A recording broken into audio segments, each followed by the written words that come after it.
नमस्कार दोस्तों, मैं हूं हिमलेश देवांगन छत्तीसगढ़ के धमतरी ज़िले से। आज के इस वीडियो में हम बात करने वाले हैं मुर्गियों में होने वाली गंभीर बीमारी रानीखेत, जिसके बचाव के लिए हमें कौन कौन से टीकाकरण करना ज़रूरी होता है, जिससे हमारी मुर्गियों में रानीखेत बीमारी ना आने पाए। तो अंत तक हमारे वीडियो पर बने रहे। यदि आप हमारे चैनल पर नए हैं तो हमारे चैनल को सब्सक्राइब कर लीजिए, ताकि भविष्य में आने वाली नई जानकारी आपको मिलती रहे। तो दोस्तों, सबसे पहले बात करते हैं कि रानीखेत बीमारी क्या होता है। जैसे कि जितने भी मुर्गी पालक भाई हैं उनको पता ही होगा कि रानीखेत एक ऐसा बीमारी है जो हमारे आसपास या हमारे मुर्गियों के बीच में एक भी मुर्गियों को आता है तो सारी मुर्गियों में यह बीमारी फैल जाती है और मुर्गियों का बचना मुश्किल हो जाता है। 99% मुर्गियों की मौत निश्चित हो जाती है। यदि हमने टीकाकरण नहीं किया है तो हमारे मुर्गियों में भी यह बीमारी हो सकती है।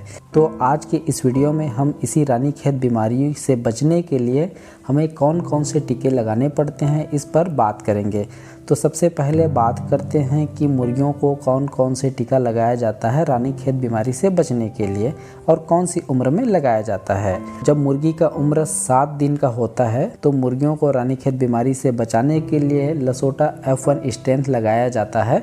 यह वैक्सीन मुर्गी की आँख में, नाक में या पीने के पानी में मिला करके दिया जाता है। और दूसरा वैक्सीन जब मुर्गी की उम्र 21 दिन का हो जाता है तो 21 दिन की उम्र में मुर्गियों को रानीखेत बीमारी से बचाने के लिए लसोटा स्ट्रेंथ लगाया जाता है। यह वैक्सीन भी मुर्गियों के आँख में, नाक में या पीने के पानी में मिला करके दिया जाता है। और तीसरा वैक्सीन, यह वैक्सीन इंजेक्शन लगाना पड़ता है, इंजेक्टेबल आता है।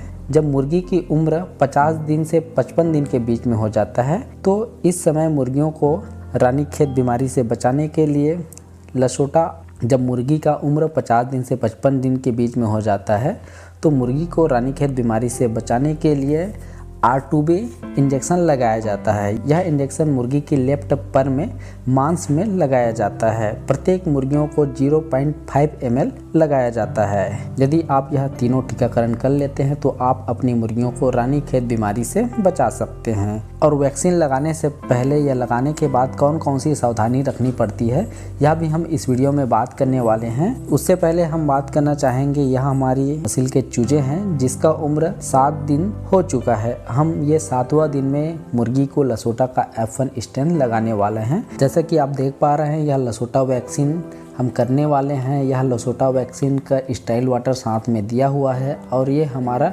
लसोटा वैक्सीन है। हमारे पास मात्र 10 चूजे ही हैं, लेकिन उसके लिए हमें 500 डोज मिल पाया। हमारे आसपास के मार्केट में इससे कम डोज नहीं मिल पाता है, परंतु हमें अपने मुर्गियों को रानीखेत बीमारी से बचाना ही, इसलिए हम ये 500 डोज का लाए हैं।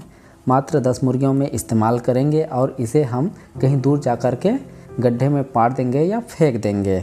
और याद रहे, अब जब भी आप वैक्सीन करते हैं, किसी भी प्रकार की वैक्सीन करते हैं, चाहे गम्बोरो का करें या रानीखेत डिसीज़ का वैक्सीन करें, तो वैक्सीन का कोल्ड चेन मेंटेन करना बहुत ज़रूरी होता है। जब आप शॉप से लाते हैं तो वैक्सीन को 2 डिग्री से 8 डिग्री के बीच में उसका कोल्ड चेन मेंटेन करना चाहिए। यदि हम घर में ला कर के रखते हैं, फ्रिज में रखते हैं, तो फ्रिज में ऐसे स्थान पर रखना चाहिए ताकि उसका कोल्ड चेन मेंटेन ना हो। आप उसे ला कर के डायरेक्ट फ्रीजर में नहीं डालना चाहिए, क्योंकि फ्रीजर में 2 डिग्री से माइनस टेम्परेचर पाया जाता है। आप ऐसे स्थान पर सुनिश्चित करके रखिए जहाँ पे उसका कोल्ड 2 डिग्री से 8 डिग्री के बीच में हो। अब हम लसोटा वैक्सीन को और ये स्टाइल वाटर को दोनों को हम मिक्स कर लेंगे और मिक्स करने के पश्चात हम इसे ड्रॉपर में डाल लेंगे और ड्रॉपर में डालने के पश्चात हम एक एक बूंद मुर्गियों के आँख में डाल देंगे, जिससे मुर्गी का टीकाकरण हो जाता है। और टीकाकरण के 24 घंटा पहले और टीकाकरण करने के 24 घंटा बाद हमें मुर्गियों को किसी भी प्रकार की मेडिसिन नहीं देना चाहिए।